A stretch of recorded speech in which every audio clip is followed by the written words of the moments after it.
On revient à la délibération 18. Francis Grosjean. Oui, merci, Monsieur le Président.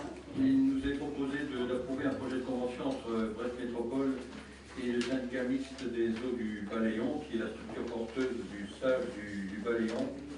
Le territoire d'intervention de ce syndicat inclut la plus grande partie du territoire de la commune de Plouzané et une bonne partie de celle du Lillers.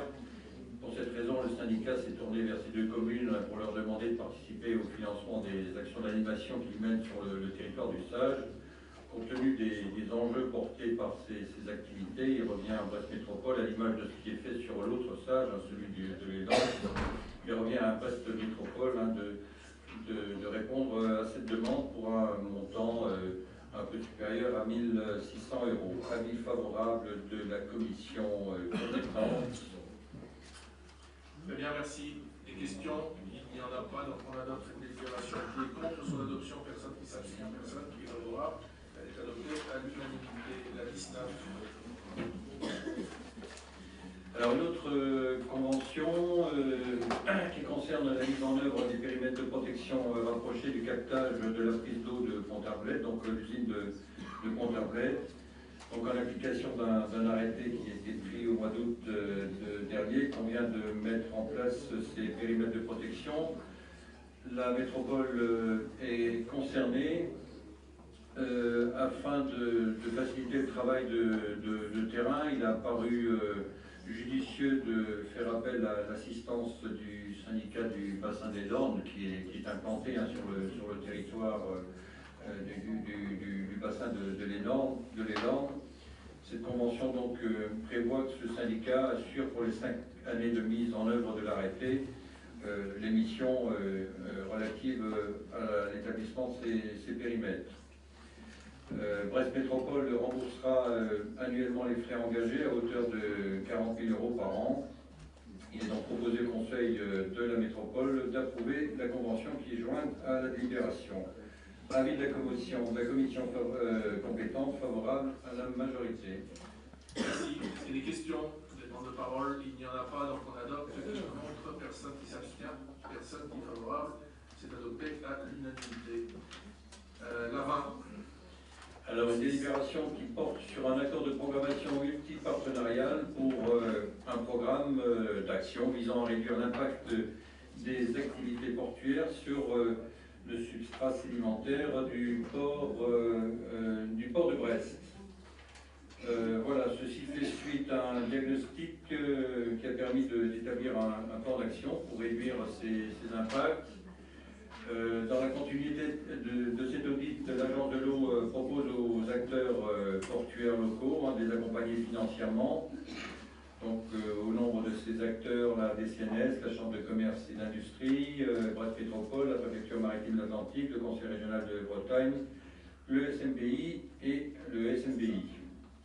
Voilà, alors cette programmation porte sur une durée de 3 ans. Et notre métropole est concernée au titre du projet d'adaptation d'un système de carénage du port du Moulin-Blanc, ceci pour un budget de 280 000 €. Il est donc proposé au Conseil de la métropole de confirmer la volonté de Brest, de la métropole, de s'engager dans cet accord de programmation et d'approuver le projet d'accord. Avis de la commission compétente favorable à l'unanimité. Très bien, merci. Est-ce qu'il y a des questions? J'ai juste une simple remarque. Je feuillette l'accord de programmation. À ma connaissance, Jean-François Garec n'est pas le directeur de la Chambre de commerce et d'industrie de Brest, qui d'ailleurs n'existe plus. Mais Jean-François Garec était président de la Chambre de Quimper. Le président n'est pas directeur. Et voilà. Donc, dommage, on est observateur. Voilà. Est-ce qu'il y a d'autres remarques? Il n'y en a pas. On adopte cette délibération. Qui est contre? Personne qui s'abstient?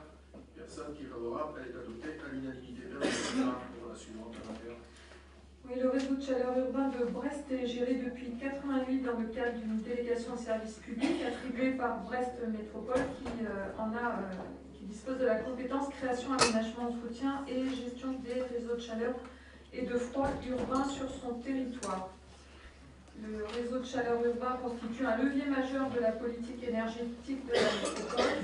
Le schéma directeur de développement et de sécurisation du réseau constituant le fil conducteur partagé de cet élément de la politique énergétique.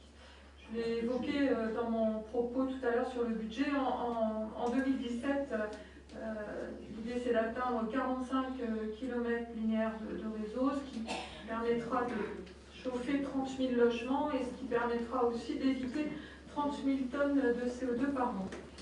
Depuis sa création, donc, le réseau est géré en délégation de service public avec un contrat de délégation qui arrive à échéance au 31 juillet 2019.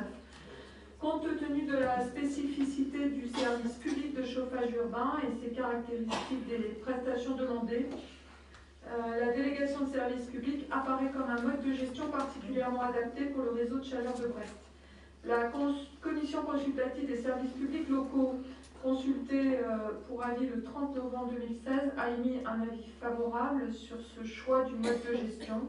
Au vu de ces éléments, il est proposé d'engager le renouvellement de la délégation de service public du réseau de chaleur urbain de Brest et de lancer la procédure telle que elle est précisée par le Code général des collectivités territoriales.